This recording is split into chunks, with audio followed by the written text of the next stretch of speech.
Every year, gardeners spend billions of dollars on pesticide sprays that wear off in days, damage their soil, and still don't fully solve the problem. And the industry loves it. Because if you knew what I'm about to show you, you'd never buy another bottle again. Here's what they don't tell you. For thousands of years, before there was a product for every pest, farmers grew pest-free gardens without a single chemical. Not by accident. By design. They planted specific plants, deliberately, strategically, that repel, confuse, trap, and destroy garden pests at the biological level. Plants so effective that modern science has now confirmed what traditional growers already knew. This video gives you 7 of the most powerful ones. Ranked from highly effective to absolutely extraordinary. The ones at the end of this list will permanently change how you think about your garden. Stay until plant number 5, because what researchers discovered about it in peer-reviewed trials genuinely stunned them. It doesn't just repel pests. It shuts down their ability to reproduce entirely. And farmers in Southeast Asia have been using it for over 300 years. And plant number 6? Most gardeners rip it out of their garden thinking it's a weed. A study showed it can reduce aphid populations by up to 80%. You need to know this. Let's get into it. Plant 1. Marigolds, Tagetes patula. Most gardeners plant marigolds because they look cheerful. That's the wrong reason, and it undersells what this plant actually does. Marigolds work on 2 levels simultaneously, underground and above ground, and very few plants can claim that. Below the soil, marigold roots release a compound called alpha-terthionyl. This compound is directly toxic to soil-dwelling nematodes, the microscopic worms that silently destroy tomato, pepper, and cucumber root systems before you even notice something is wrong. Above ground, the sulfur-based volatile oils in the flowers actively repel whiteflies, aphids, and thrips by disrupting their ability to locate host plants. Research from the University of Exeter found that French marigolds reduced whitefly numbers on nearby tomatoes by up to 67% over a full growing season. That's not vague deterrence. That's documented, measurable protection. The farmers who packed marigolds around their vegetable beds weren't decorating. They were building a 2-level defense system. How to use it? Plant French marigolds, Tagetes patula, in dense rows at the border of any bed with tomatoes, peppers, or cucumbers. Space them 8 inches apart. For nematode control, plant them a full season before your vulnerable crops. The root compounds need time to build up in the soil. Plant 2. Basil, Ocimum basilicum. You probably already grow basil. But here's the question. Where are you growing it?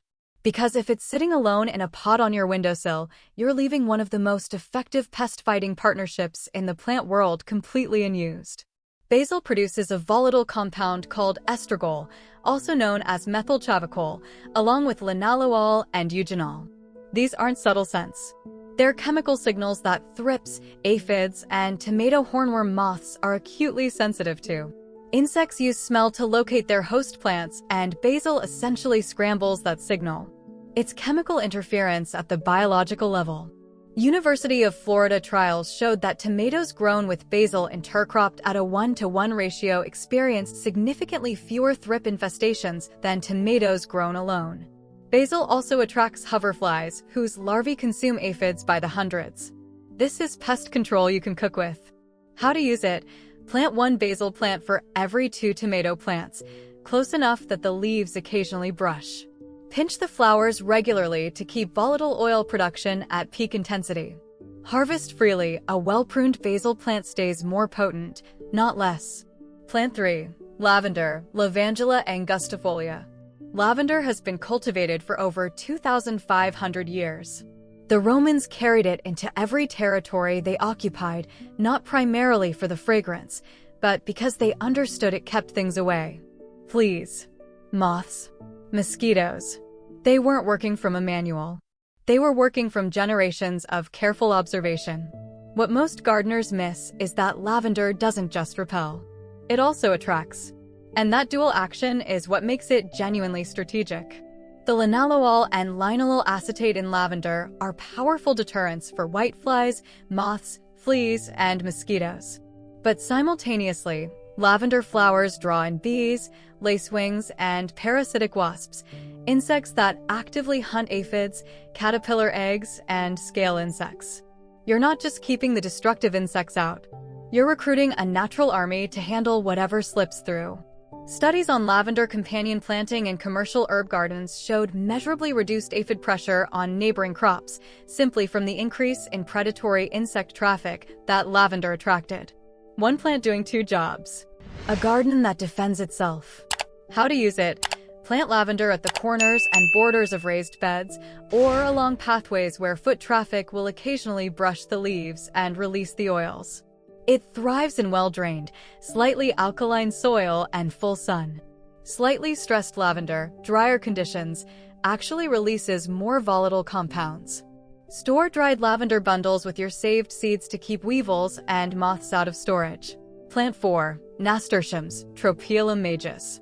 Nasturtiums are wildly misunderstood. Most gardeners treat them as a colorful afterthought, pretty, edible, pleasant. Experienced companion planters use them as a deliberate weapon. Here's the strategy. Nasturtiums are aphid magnets.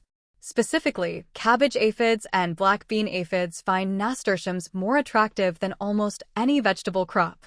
So instead of fighting aphids on your kale, your cabbage, your broccoli, you plant nasturtiums at the perimeter and let the aphids go there instead. Once aphids concentrate on the nasturtiums, you have options.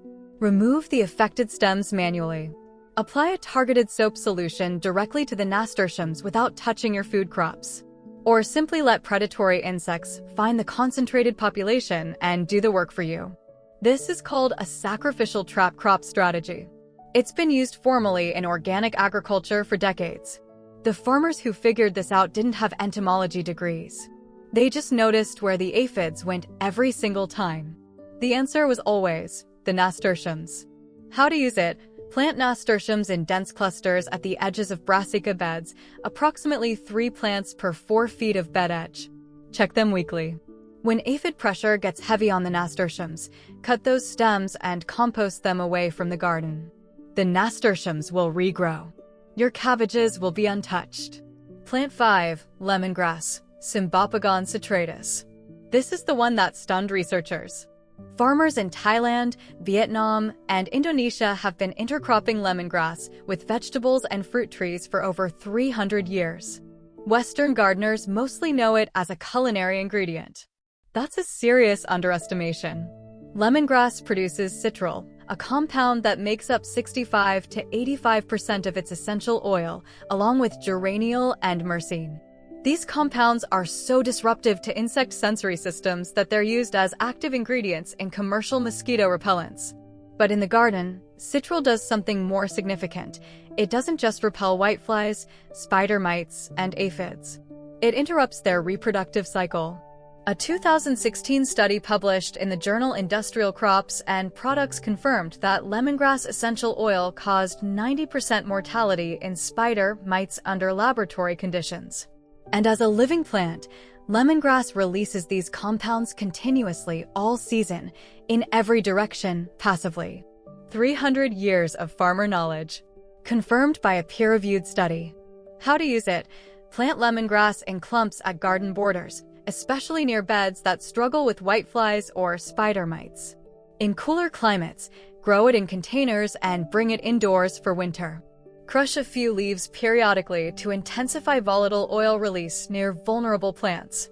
Harvest the stalks regularly. The plant responds by growing back more vigorously. Plant 6. Stinging nettle, Urtica dioica. Most gardeners try to eliminate stinging nettle the moment they find it. Thick gloves. Long sleeves. A lot of frustration. That is one of the most costly mistakes you can make in a productive garden. Here's what almost nobody knows. Stinging nettle is one of the most powerful aphid control tools in the entire plant kingdom, and not by repelling aphids. By doing something far smarter. Nettle acts as a banker plant, a reservoir for beneficial insects. Ladybirds, hoverflies, and parasitic wasps colonize nettle patches early in the season, building their populations on the small aphid colonies that naturally appear there. Then, as your garden crops mature and become vulnerable, those predatory insects disperse outward, already established, already hungry, already in high numbers. A 2019 study found that gardens with established nettle patches within 10 meters of vegetable beds had aphid predator populations up to 80% higher than gardens without nettles. Not 10% higher. Not marginally better. 80%. The cottage gardeners who let nettles grow at the fence line weren't being lazy. They were being strategic. And the science has now caught up to what they always knew. How to use it. Allow a small, contained patch of stinging nettle to grow at the perimeter of your garden, partial shade. Consistently moist soil works best. Use a buried edging strip to prevent aggressive spreading. Harvest the young tops in spring for a nutrient-dense tea or soup. Leave the rest to do its ecological work. Plant 7. Rosemary, Salvia rosmarinus. We're ending on rosemary for a reason. You probably already have it. You might even have a pot of it on your counter right now. But there's a very good chance you have no idea what it could be doing in your garden and what it's been proven to do. Rosemary produces 1,8-cineol, camphor, and alpha-pinene, volatile terpenes that are broadly disruptive to the nervous systems of soft-bodied insects and flying pests alike. Research published in Pest Management Science demonstrated that rosemary oil-based sprays reduce spider mite populations by 52%, aphids by 43%, and thrips by 38% in controlled trials.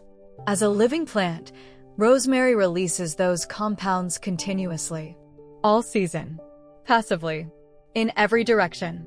Cabbage moths, bean beetles, carrot flies, and whiteflies all actively avoid rosemary-adjacent growing zones. And because rosemary is perennial in most climates, it doesn't just hold its value, it compounds it. Every year it grows more established, more root established, more effective. This is a plant that gets better the longer you leave it alone. How to use it? Plant rosemary in permanent positions near brassica beds, bean rows, and carrot patches. In cold climates, use large containers that can come indoors for winter. Prune by about a third each spring to keep it dense and actively producing. During peak pest season, crush a few branches and lay them around the base of your most vulnerable plants to concentrate the effect. 7 plants. 7 solutions that don't come in a bottle, don't wear off after a week, and don't cost you anything beyond a small amount of space in your garden. What ties all of them together is this. Nature solved the pest problem long before we invented a product to address it. The solution was already growing in someone's garden, passed down through a grandmother's knowledge, a farmer's habit, a village's collective memory. Modern science didn't discover these plants. It confirmed what growers already knew. The most powerful tools in your garden are not the ones you buy. They're the ones you plant. If this gave you something real, a plant you're going to add, a strategy you hadn't considered, a reason to look at your garden differently, subscribe and hit the bell. We go this deep every single week.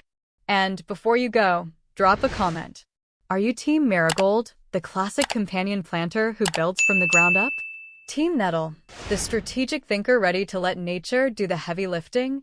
Or Team Rosemary, the long-game gardener building something that gets better every year? Tell me below. I read every one. Queers KT lo pase como archivo word ok adjust el tono para alguna sección específica?